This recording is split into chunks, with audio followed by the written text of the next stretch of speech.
Welcome to First Edition on WEAA 88.9. I'm Sean Yost. Thank you for joining us for our first of 2 hours on this Monday. Support for WEAA is provided by Exergen Corporation, available at retailers everywhere.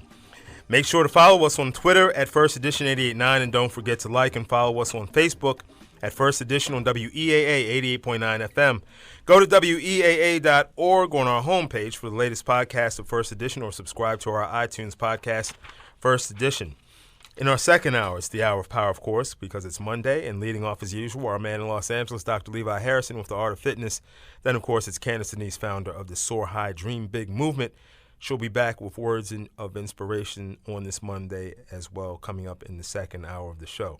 Later on in the show, we'll be talking about this tragic murder, yet another one, in Park Heights, the murder of the young brother Kendall Fenwick, a father of three babies. We'll be talking about that scenario, as well as mending fences, literally and figuratively, in Baltimore and in that specific Park Heights community. We'll discuss the importance of community mediation, resolving conflicts in our communities. That's coming up a little bit later. But first, it's national politics, as always, on Monday, and for that, in the studio with me, the half of the Bird and Breeze team, and that is Catalina Bird. She is a political strategist and media consultant. Catalina Bird, welcome. Hello there. How you doing? I'm good. Good to be here. Yeah, it's good to have you in the studio in person.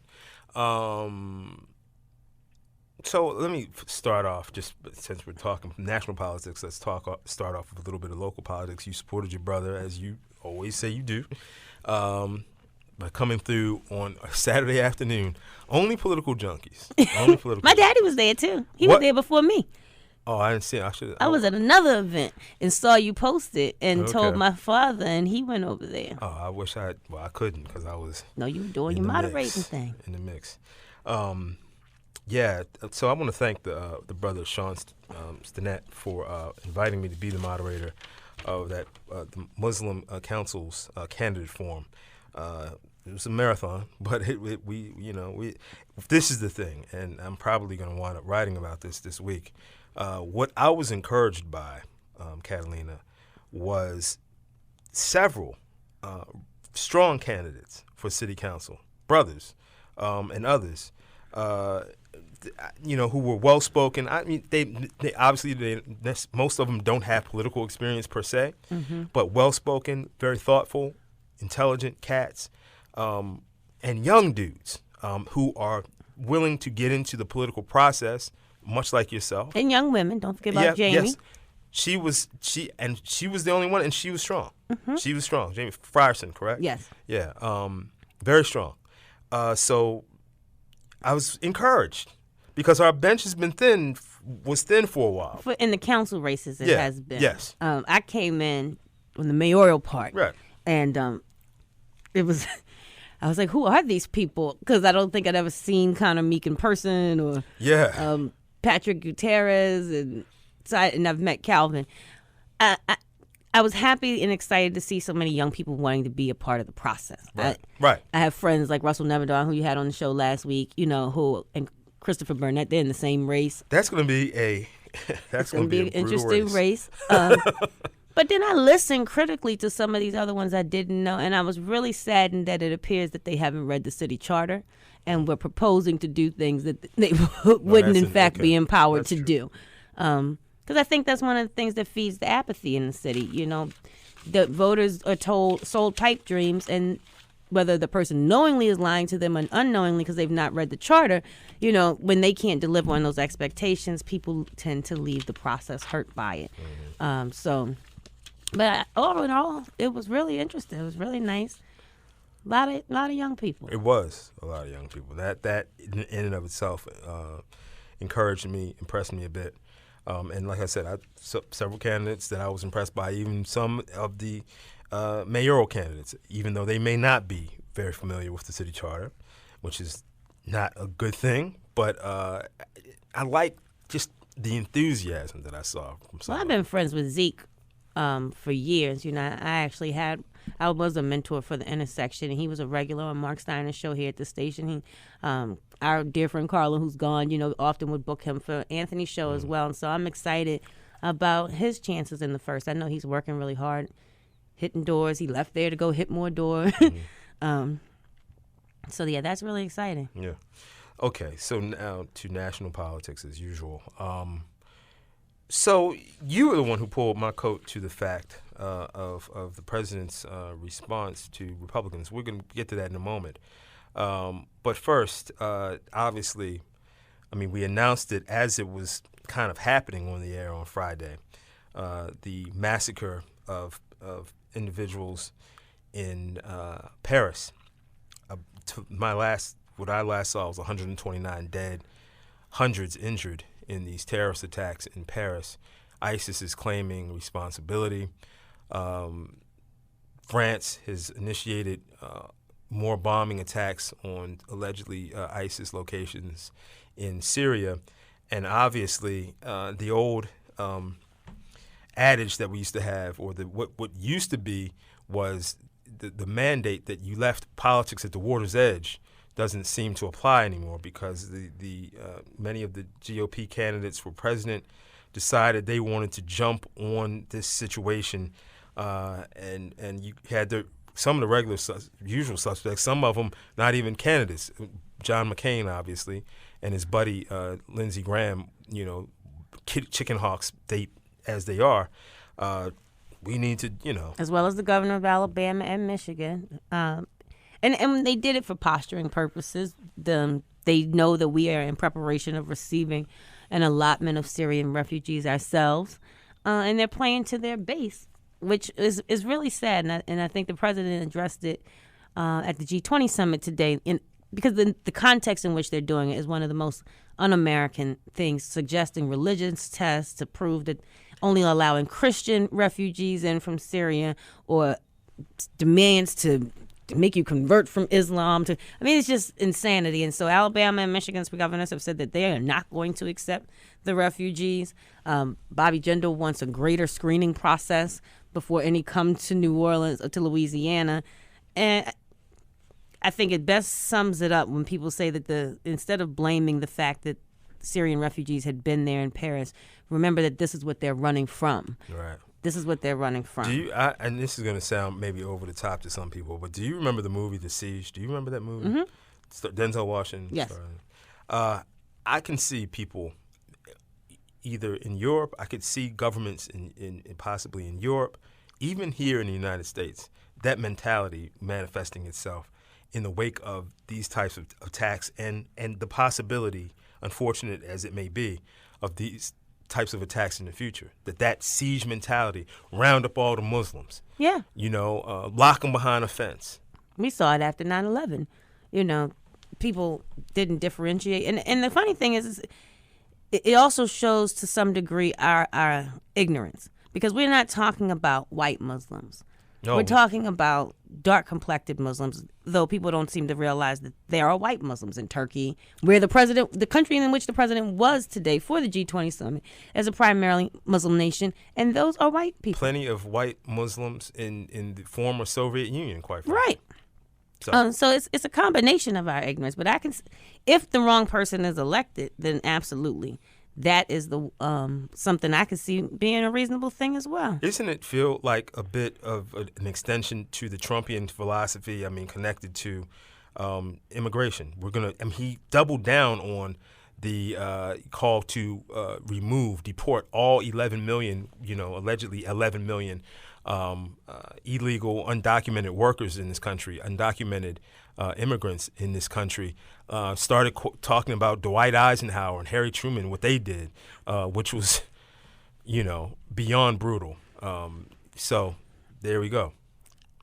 I really believe that I don't know what his end game is. I know that the party knows that he can't be their nominee. regardless of who comes out of the Democratic primary.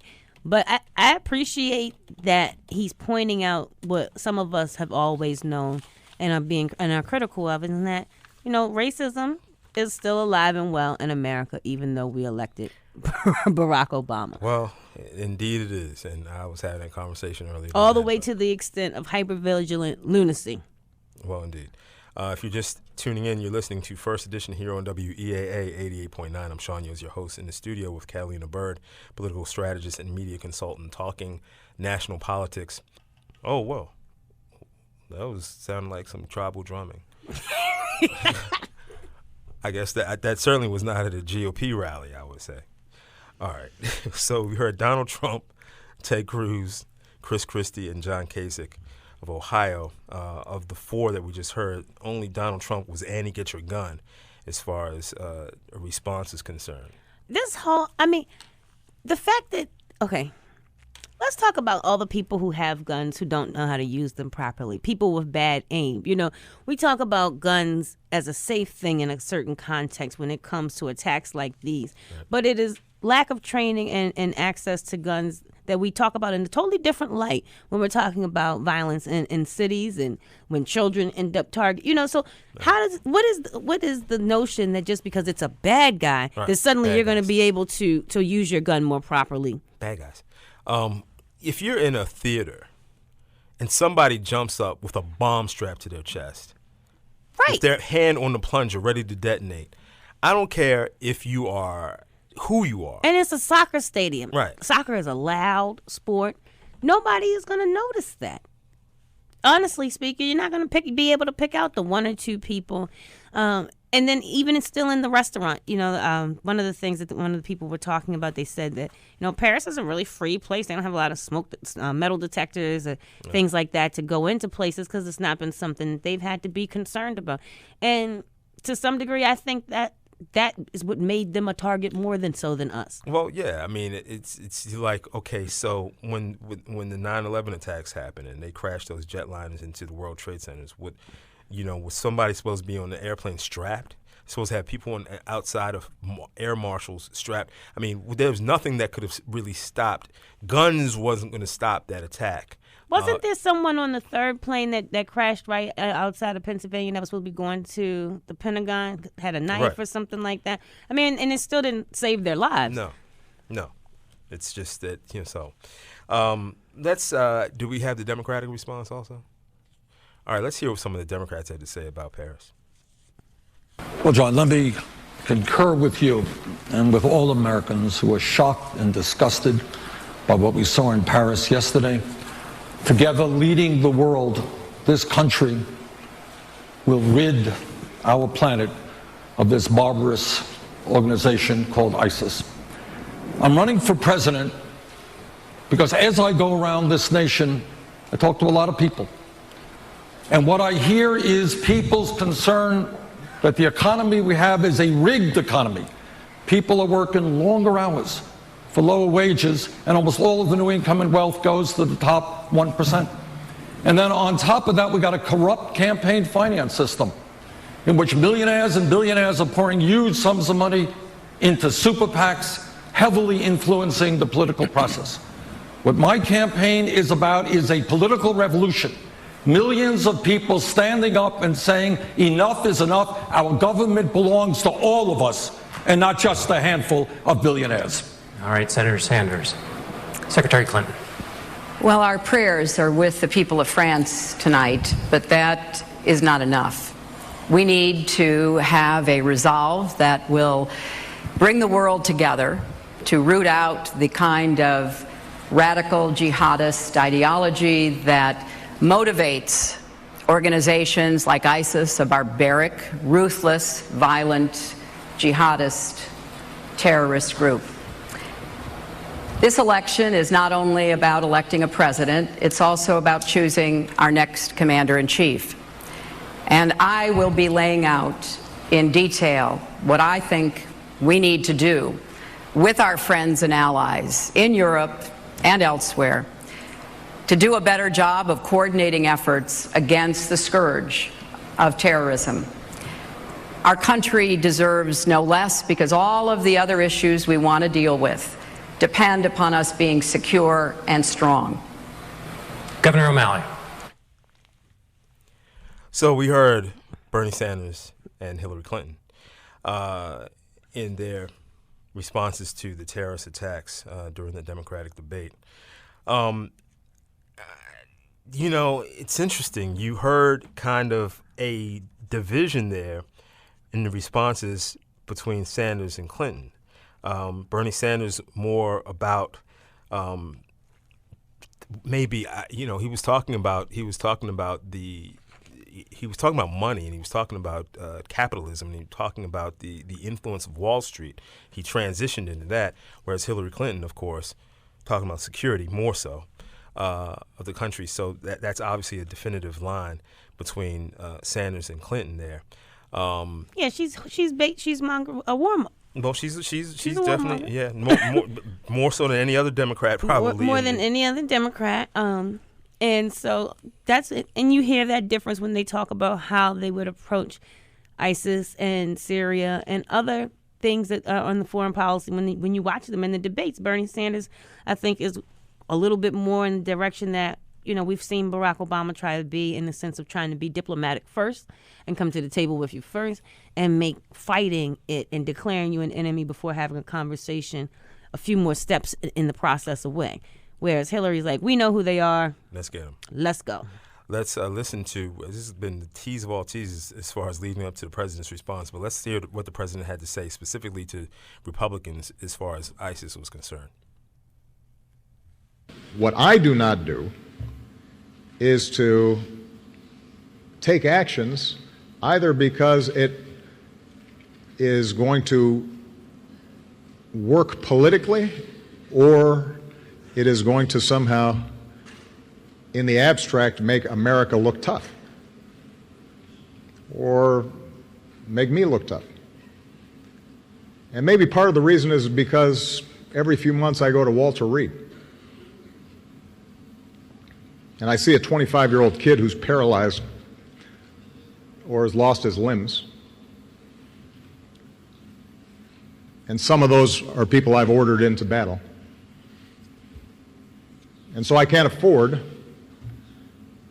to play some of the political games that others may. We'll do what's required to keep the American people safe. Folks want to pop off and have opinions about what they think they would do. Present a specific plan.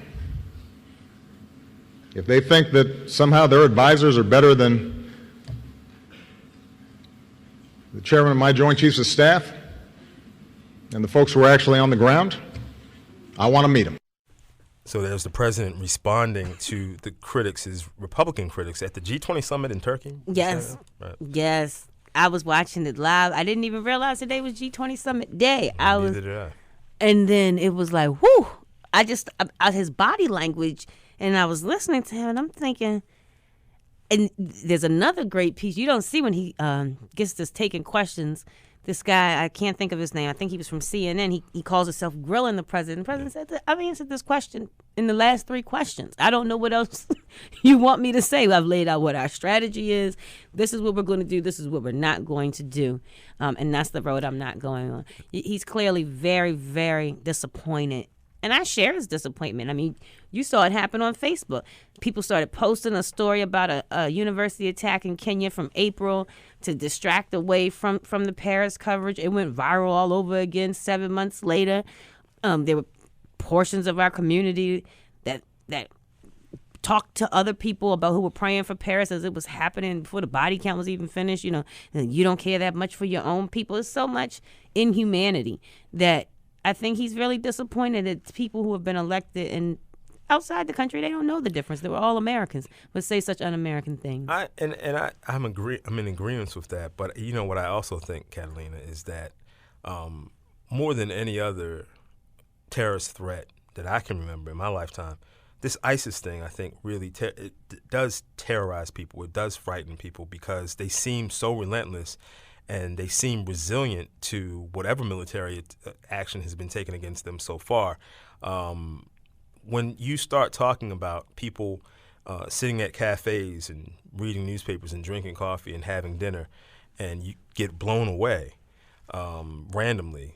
That is a visceral attack. That is a very specific attack on what we kind of want to define as freedom, the freedom to just kind of do your thing. Freedom to be at with dinner, impunity. Yeah. freedom to be at a soccer game, freedom to be at a concert watching a band that you like. You know, the Bark alarm was the worst part of it all. That's where the majority of they had 100 hostages.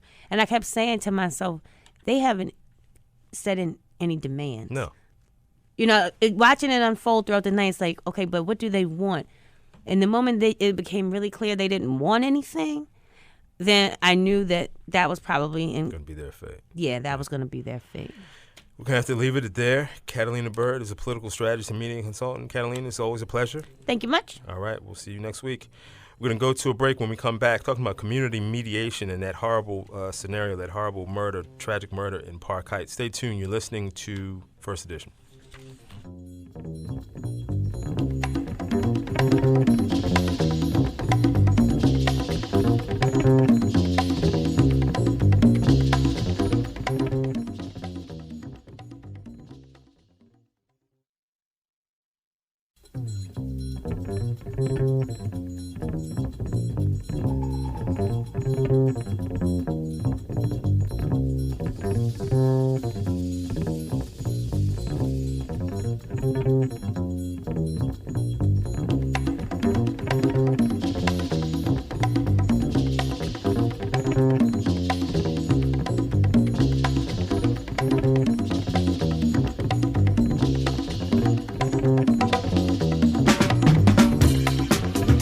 Back to First Edition here on WEAA 88.9. I'm Sean Yos, your host. In the studio, Catalina Bird continues to be in the studio with me. She's a political strategist and media consultant. We are shifting gears from national politics to the tragic murder, as if all of them aren't tragic, but the murder of the young brother, Kendall Fenwick, in Park Heights. We want to talk about that scenario and the community mediation, which I think is a incredibly underutilized, source to help us work through some of the violence that we experience in our community. In the studio with me right now is Changa Onyango, Executive Director of Community Mediation. Changa, welcome to First Edition. Thanks, Sean. Good to be here. In a moment, we're going to be joined by Erica Bridgeford, Director of Training at Community Mediation Maryland, and Jerry Thomas, who's also Director of Baltimore Reentry Mediation Program. That's right. They'll be here in a moment. But first, so there were residents in the community, members of the Baltimore City Police Department as well, over at the brother's house in Park Heights, Kendall Fenwick, who decided to finish the job, to finish building the fence that he had began to build to protect he and his family from drug dealers who had allegedly been roaming back and forth across his property. He obviously had been in some sort of, at least a verbal altercation with them, and allegedly drug dealers or whoever decided they, instead of having to walk around, decided they wanted to kill the brother. I would say that we've seen the murders of babies, little kids over the years. I remember going back to little Tiffany Smith, who got killed over there off of North Avenue towards Clifton, over in that area of my community, as a matter of fact, in West Baltimore. But there's something about a father of 3 kids who simply says, "Look, y'all not going to deal drugs in my backyard. You're not going to be walking back and forth across my property dealing drugs. I'm going to build a fence." And instead of him being, building a fence, they decide, "No, we're going to kill you because we're going to do what we want to do." There's something about their actions that is, I don't know, something about it is particularly these words egregious, satanic, diabolical. What I mean, you can throw any kind of word you want to into the equation, but there's something about that is particularly wrong in my mind. I don't know. Because you're human. Well, that's true. That's true. There's no way around that. No ifs, ands, or buts about that. Yeah. In the studio with me, as I mentioned before, Echo Bridgeford, who's Director of Training at Community Mediation. Marilyn, sis, welcome back. Good to see you. Good evening. Thank you for having me again. Yeah. It's good to see you. Brother, what's your name? Basha. Jordan. Okay, Basha Jordan. And you from that community in Park Heights? Where it happened? Oh, okay. No. All right. I didn't know. What's your title? He was a reentry mediation Okay. participant. I didn't know. I just Yeah. you popped in, man. I was like, you gotta be somebody. Bobby had all the information, so we're gonna blame this one on him. All right. Show crashing 101. Yeah. So because we were going to be talking about reentry mediation, Basha was Okay. when he was incarcerated. He used the mediation process before he came home. So when we get to that part of the conversation, Right. All right, cool. you got problem. live testimonials. Well, no, and you're an important part of the conversation because, as a matter of fact, I was speaking of reentry mediation, reentry into our society. I was the moderator for a symposium today at Coppin, Reentry Matters, Economically, Socially, Politically, the Maryland Reentry Collaborative in partnership with Coppin State University. I want to give my thanks to the great Senator. The great Senator Verna Jones Rodwell, who's retired now, but has been doing this important work in our city and our state for a long time. Thank her for inviting me to be the moderator. It was an interesting discussion. I only did the morning session, but the thing, and I would address this to both of you, brother and sister, one of the things that was important in that conversation was the fight against mental illness, or the embracing mental illness as a problem that we have to deal with in a viable way. Because in my mind, Catalina, jumping back to what we said about those cats who killed Kendall. Kendall, there's nothing. There's got to be something wrong with some. There has to be something. There's something wrong. I mean, not just on a kind of good bad thing, but there's something. There's a disconnect. You know what I mean? I wonder. Well, I listen to people who work in the trauma-informed care space with people with PTSD, and from where I sit, thinking about it from a illness perspective and a sociological perspective. This many years of disinvestment in certain parts of the city where you can't not know somebody impacted by violence. And, we self-medicate as a people. And right now what's popular in this generation are these pills, the ecstasy, a different kind of narcotic than necessarily was prevalent when I was coming up. And so is the self-medication of the trauma numbing you so much that you're not human anymore and can do these acts? I feel like it's a combination of the illness and the opiate. Yeah, I'm sure there's definitely that. What in the medical community, when two or more things act together, they call it comorbidity, right? Okay. It's not a coincidence, right? Comorbidity. Wow. So there's the issue of finance and economic situation, right? Sure. Desperation, really. Right. And then you have the safety issue for that family, right? And then, but you also have at the root of it all, you have a failure to negotiate, right? Right. Because I myself, over the years have moved into different neighborhoods where, there was trouble. But because I possess a skill of negotiation, I was able to at least displace trouble, for the times and spaces where my children were, right. And so I think that's just a key skill that that is missing from the community in general. Indeed. Yeah. And the point was also brought up just a moment ago by you, Catalina, about this post-traumatic kind of thing, just being able to cope Yep. with all of this, Erica Bridgeford.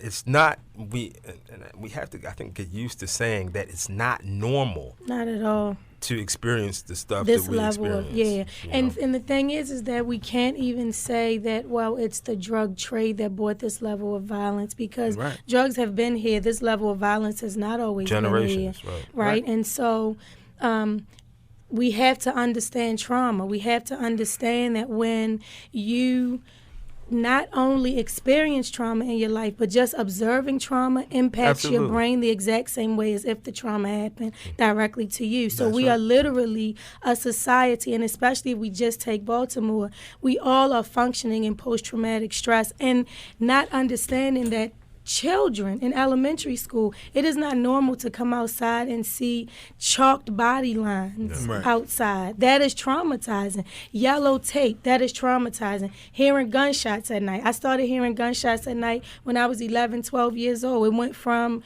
winos on the corner to watching my friends run down the street and gunshots. But that's not what you should be experiencing. And here I was, 12 years old, going to Roland Park in the daytime, catching the bus, going to Roland Park in the daytime. But this is what I was coming home to, you know. And it wasn't that my parents weren't doing everything they could do, but my parents were literally fighting America. Right? A violent culture. They're teaching us one thing in the house, and then everywhere else we go celebrates violence, and then there's trauma behind that. Indeed. Brother Jordan, you look like you were nodding your head when Sis was talking. 100% right. I mean, it's the city that breeds that, What is the country that breeds that? Yeah. Absolutely. Definitely. From your experience, though, coming back home, talk about some of the challenges of staying out of that life, that previous life that got you caught up. Talk about that. Man, it's a lot. When I first came home, it was in 2012 in October. It's just getting readjusted and seeing the changes in your community, the changes in society and people. The sexual orientation changes after doing years of being incarcerated and noticing that things are a lot different now. How long were you in? I was in for 4 years. Okay. I did 4 years on 7, and when I came home, I thanks to the mediation program, I had some help.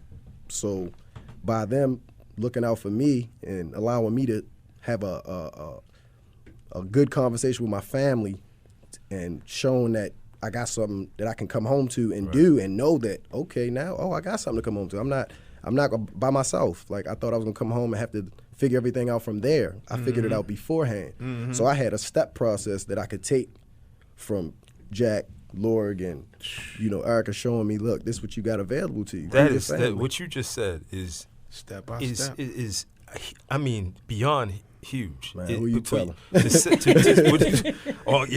But I mean, for you to sit there and say, before you came out, Yes, you knew you had something for you. I mean, it's so basic, it's so fundamental, yet it's something that we haven't seemingly fully grasped. A lot of these guys that's incarcerated, see, they might be out Hagerstown. It's $12 a phone call for 30 minutes.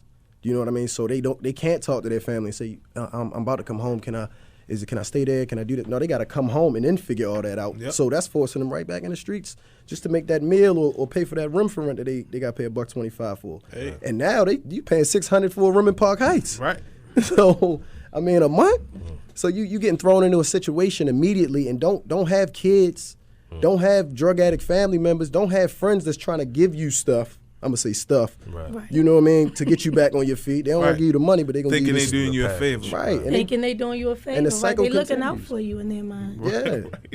That's why we need more people like this community mediation program. There's an organization, I can't think of their name now. They just sued the FCC to lower those and regulate those costs because that's one of the things that they find in their studies contributes to recidivism is it costs so much to be able to stay in contact and maintain that relationship with your family that it's hard to have that base. And I think about, before we had cell phones, you remember people used to get their phones cut off because they would accept the calls. That's right. And then your Verizon bill was $700-$800. Right. So then even if you could call, you can't call because the phone is off. Right. So it means it criminalizes the families for loving somebody in prison. Indeed. For staying connected with somebody in prison. If you're just tuning in, you're listening to First Edition here on WEAA 88.9. I'm Sean Yost, your host, talking about that tragic murder of the young brother Kendall Fenwick over in Park Heights. While also talking about the necessity for community mediation in our communities, especially dealing with issues of violence. I want to introduce now Jerry Thomas, who is director of Baltimore Reentry Mediation Program. Jerry, welcome to First Edition. Thank you. You were at the symposium this afternoon that I was moderating, or rather this morning that I was moderating over at Coppin. From your perspective, and we just heard the brother just speak about the fact that he was fortunate enough, blessed enough to know while he was still in that he had somewhere to go. He had a support system. Talk about the importance of being able to touch and talk to and instruct and teach young men and women who are in the system, who are caught up, who are locked up, while they're still in, before they come out. Talk about that a little bit. Okay, so what I'll do is I'll talk a little bit to give you an idea of what I actually do. Okay, sure. So we go into the facilities in Baltimore and actually do a presentation. I was allowed to bring in a laptop because there was actually a video that actually had Basha, it had him on it. Okay. Talking about and promoting mediation. And when I saw that, I said, well, the people that need to see it on the inside. So that's, I got that approved, and so that's a part of our presentation.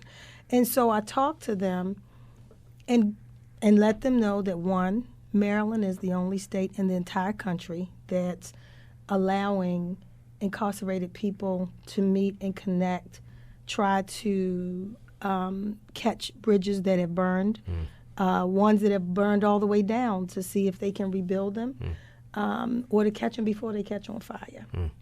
So I do a presentation to talk to them about that, to create the buy-in and to let them understand that this is private, that these conversations cannot be used in court. And so we want to create a safe space for people to be real and honest with one another and be the self that they can't really be often or show while they're in prison. But while they're there in that room, in that mediation room, people can be the person that they have longed to be, but often better not show while they're in prison. Indeed. And so they have an opportunity. It's voluntary. We let them know that you have people on the outside that may say, no, I'm done.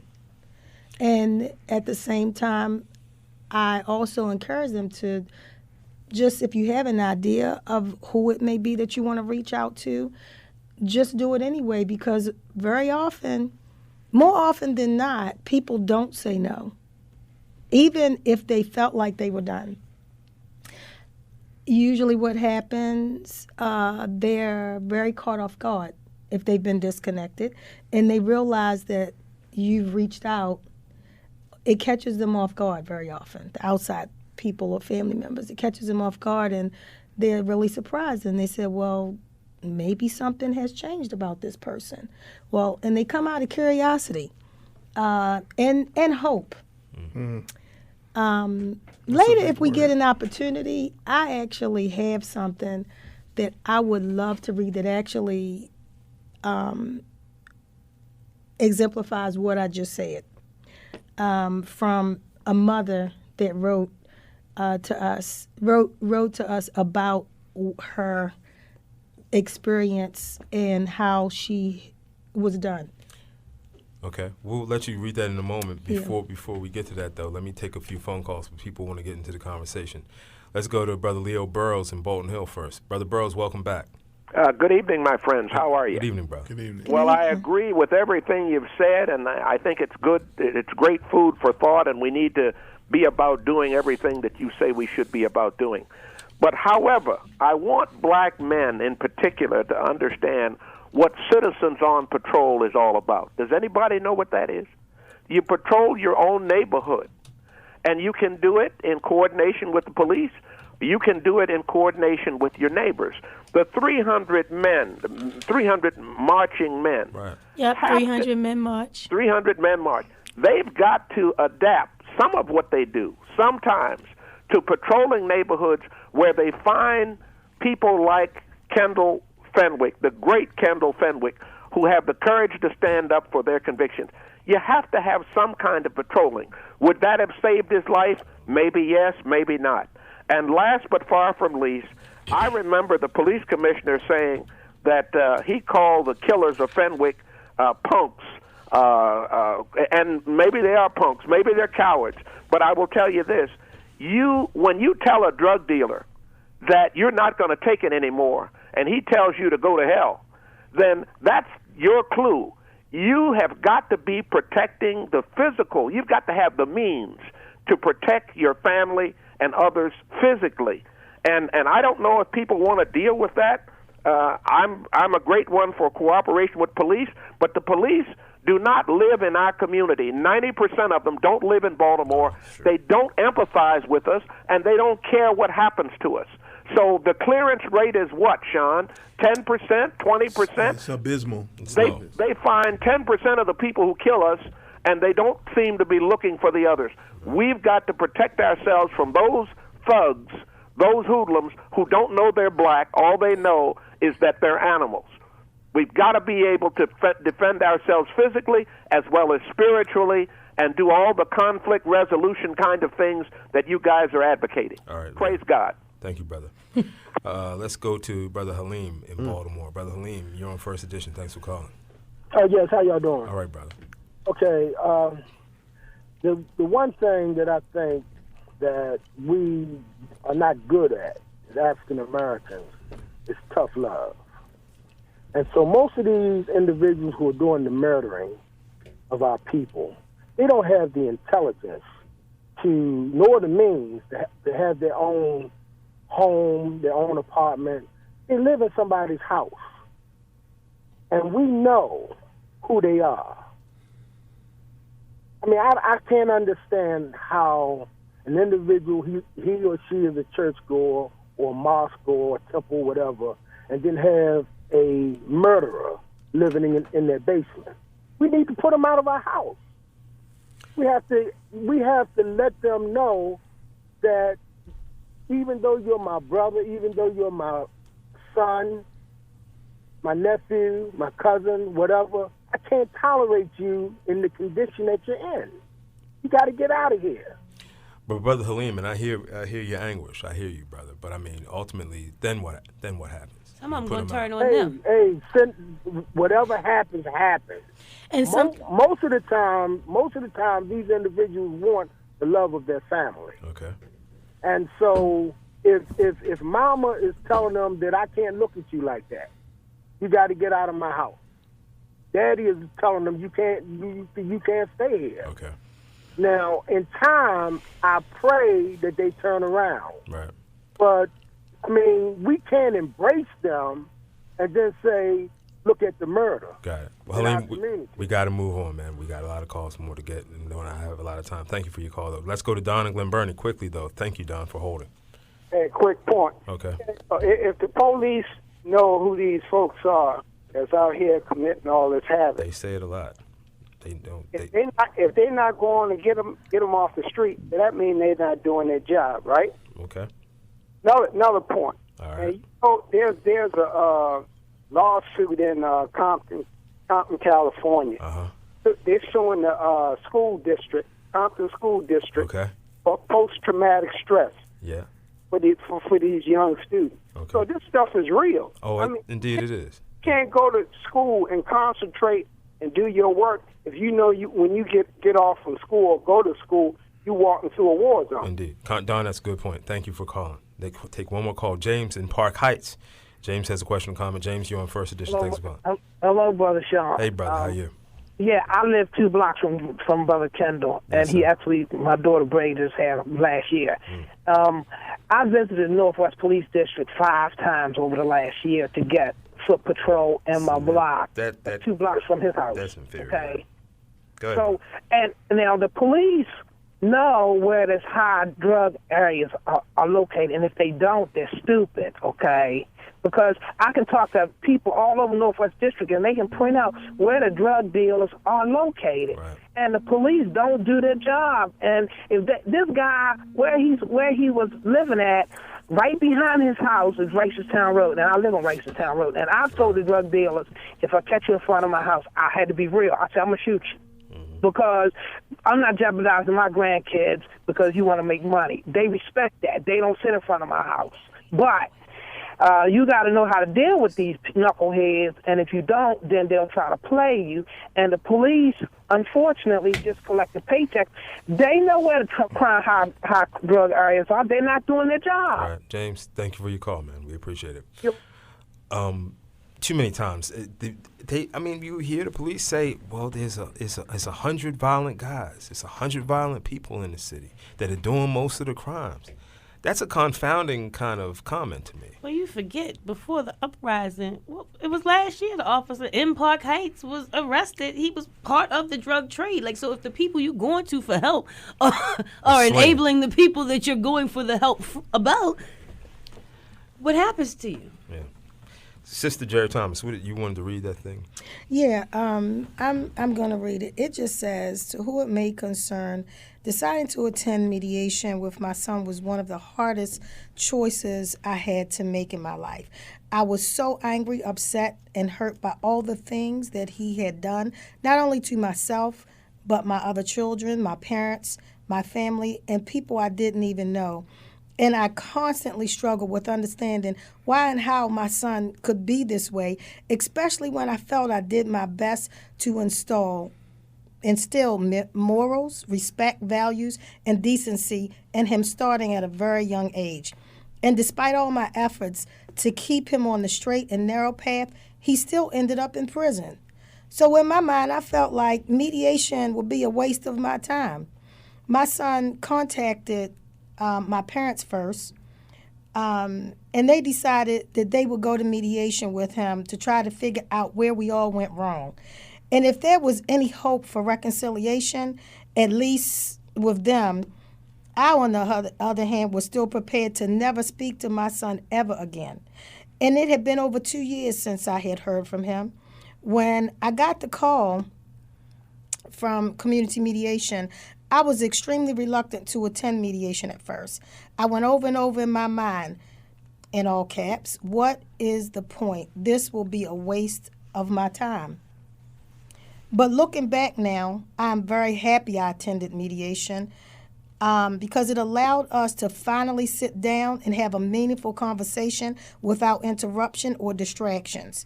He addressed his problems with me, and I addressed my problems with him.